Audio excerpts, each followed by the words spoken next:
It probably wouldn't be a bad idea to pause this video as well and familiarize yourself with this question.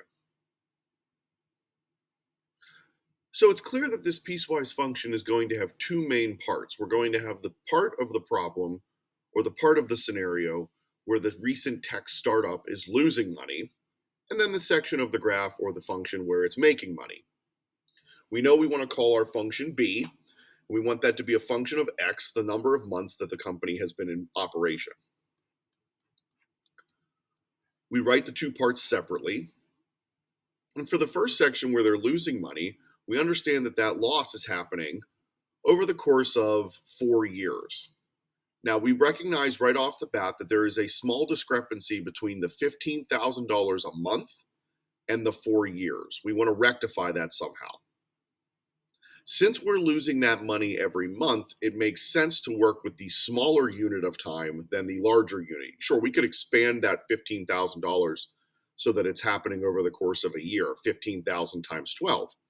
But it makes sense for the purposes of our example to just look at it by the month. So we start with 600,000 and we lose 15,000 every month. And that's happening over the course of the first 4 years.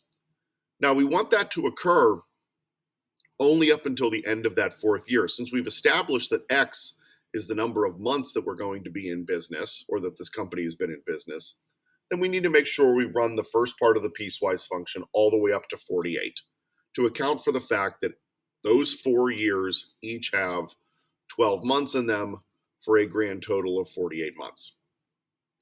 After the 48th month is where our company is going to start making money.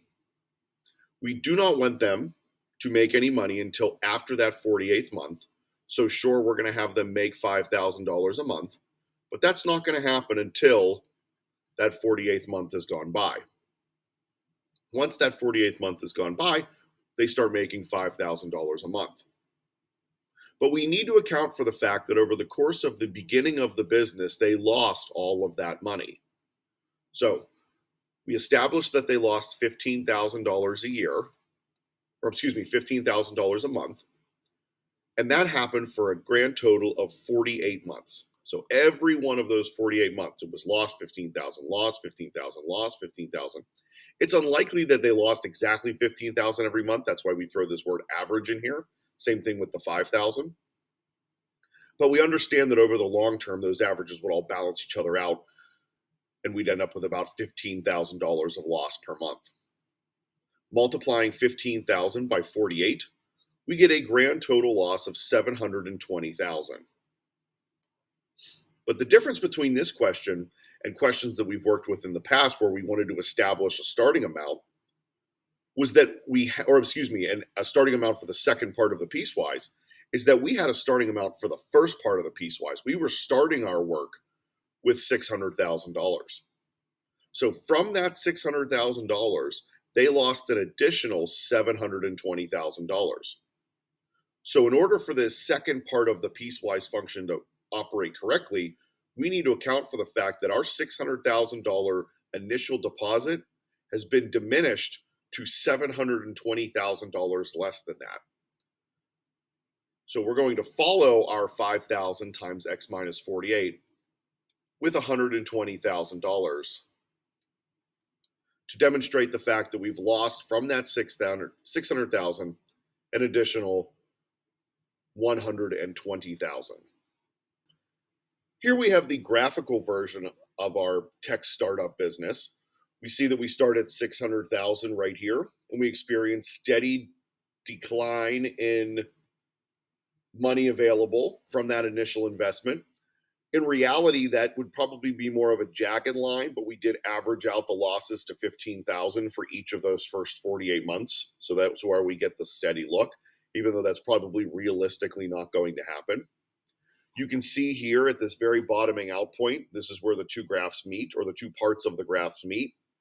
After 48 months, we are at a grand total loss of negative $120,000. That's from losing the $15,000 a month for 48 months. After we reach that point is when we cross over to the second part of the function, drawn here in purple. We start to see moderate increases that by the 72nd month, we are back to zero. but realistically, we don't want to be back to zero because that's not where we started. We started at $600,000. So from there, from that 72nd month, which is the end of the 6th year, we're going to have to continue to see growth in order to make back the money that we started with. As you zoom out, you could find that location where you're at $600,000.